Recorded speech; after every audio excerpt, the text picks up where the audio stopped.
However we might define it, the world as we knew it 5 or more years ago has changed considerably. If we sit back outside of the proverbial box for just a moment, viewing all this, I think we will be able to see certain aspects of what has happened over the last few years that were harmful or even devastating globally, and project what we might very well see over the next 50 years related to food choice and the effects of global depletion. The effects will be protracted. The damaging effects won't happen all at once. It'll be drawn out over years, causing significant chaos on many levels, loss of property and lives, and most certainly the vast majority of humans and other species on Earth will be affected. We already are, although some much more severely than others, unless we act now and in the right manner. Well, my presentation today and next Tuesday should provide you with a better view of the landscape of what I mean by all this, and also provide you with a quite easy and viable solutions, and provide you with hope. Even though I could spend all week talking about any one of these topics, today we're going to be covering these specific areas of concern. Next Tuesday, we'll be covering these very important topics to round out this food choice sustainability connection and complete the picture for you. Knowing and doing. Well, this is Earth, the planet we live on. And of course, there's only one Earth. It's been here for 4.5 billion years, with life thriving on it for 3 billion years. Hominids, such as Australopithecus, came into the picture at about 4 million years ago. And hominids came in about 4 million years ago, and our species, Homo sapiens, at the upper right, came into the picture at about 300,000 to 800,000 years ago. Put into perspective then, our planet and life on it's been here for quite some time, 4 billion years before we were. Agriculture and civilization began about 6,000 to 10,000 years ago, when we started domesticating animals and plants and began cutting down trees and forests. And then industrialization took place, with factories popping up everywhere in the mid-1800s to early 1900s. So with this extraordinarily long history of life balancing itself so very well in a natural manner for so very long on our planet, we humans came along and began the path toward creating serious damage to our planet, to ourselves, to other species in only the last 150 years.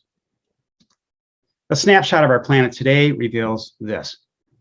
We're running out of land and fresh water. Pollution and human-induced greenhouse gas emissions are threatening our atmosphere and waterways and negatively affecting our climate. Our oceans and sea life are being destroyed. We're losing habitat, ecosystems, and biodiversity, with mass extinctions that are occurring at a rate that we haven't seen since the dinosaurs were lost 65 million years ago. Over 900 million people in the world are suffering from hunger. 1/2 of our topsoil has been lost, with areas becoming completely desertified. All this while we witness escalating rates of emerging and chronic disease regarding our own human health. There are some scientists who predict that time is running out for us as a thriving species. We may only have 50 to 100 years left before things become quite bleak. Now, these are researchers, they're not doomsdayers. I call all this global depletion, the loss of our primary resources on Earth, as well as our own health. It's still sustainability. I just think we need to hear it from a different direction, and we need to hear the whole story through an unfiltered lens. And for me, the story is constantly changing, from one of originally needing to simply increase awareness to one now of stopping an aggressive cancer that's quickly consuming all of us. These are just some of the timelines we're going to be discussing this morning and again on Tuesday. For instance, phosphorus and nitrogen balance is irreversibly altered today. Oceanic warming is predicted to continue with rising seas for centuries from now, even if we stop all greenhouse gas emissions from all fossil fuel use today. 240 million acres of tropical rainforest will be destroyed by the year 2030 and mostly replaced by livestock and crops to feed them. But we have 6 recognized categories of generations of humans living right now. The younger Z and Alpha generations are over there at the right side of the slide. The millennials who have the highest population are in the middle. And over the far left, we have the greatest generation. And we have a daunting task in front of us today regarding this environment issue, to first realize that we're damaging our planet, to what extent.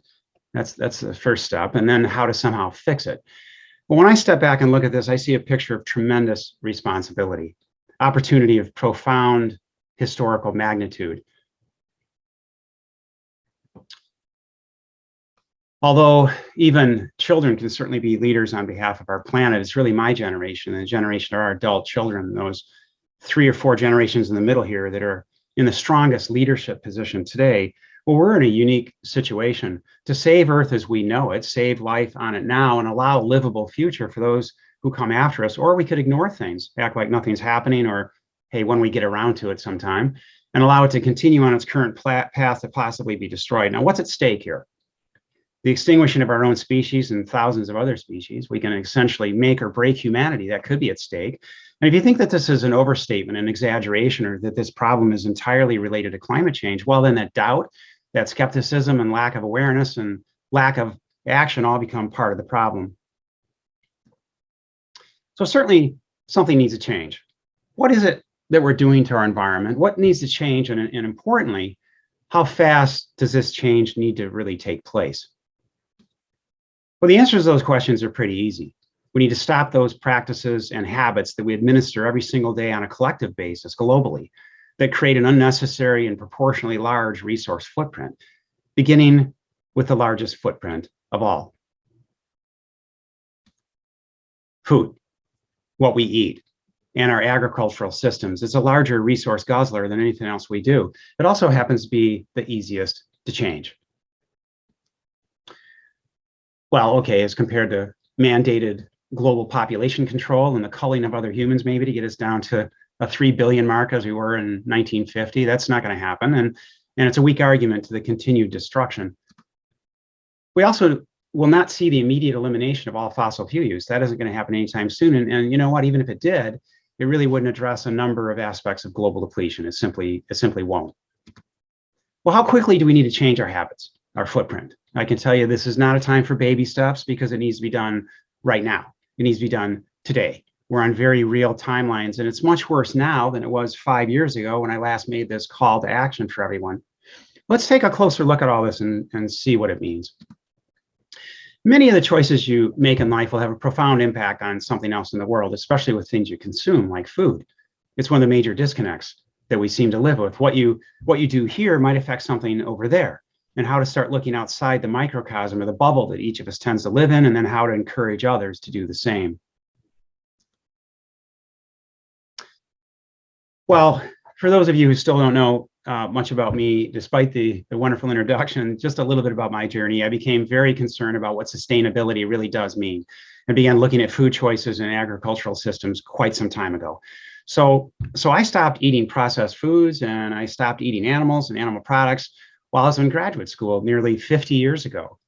Yep, it was 50 years ago. And since then, I've spent tens of thousands of hours researching farms, cultures, ideologies, and the effect we have on our planet by way of food production. I've been researching factory farms initially, as well as various grazing or grass-fed systems, fish farms, cage-free, large and small operations in the United States and in many countries overseas, learning and always questioning.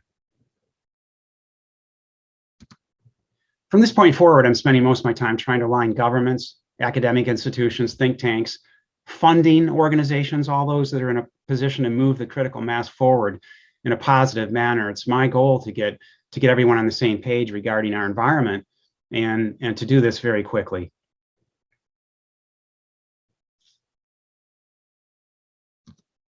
We're going to examine that word sustainable, again, pretty carefully today, because this word's constantly misused and it's morphed into so many different meanings to suit so many different needs.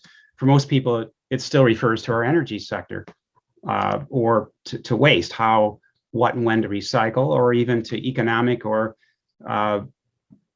social sustainability. But rarely, if ever, is food choice properly connected to sustainability efforts, especially the raising and eating of animals. Despite the enormous effect, it's still simply too challenging for everyone, culturally, socially, and yet this word sustainable is the most important word in our vocabulary that we need to define correctly because, well, if we get this word sustainable wrong, the consequences aren't so good, are they?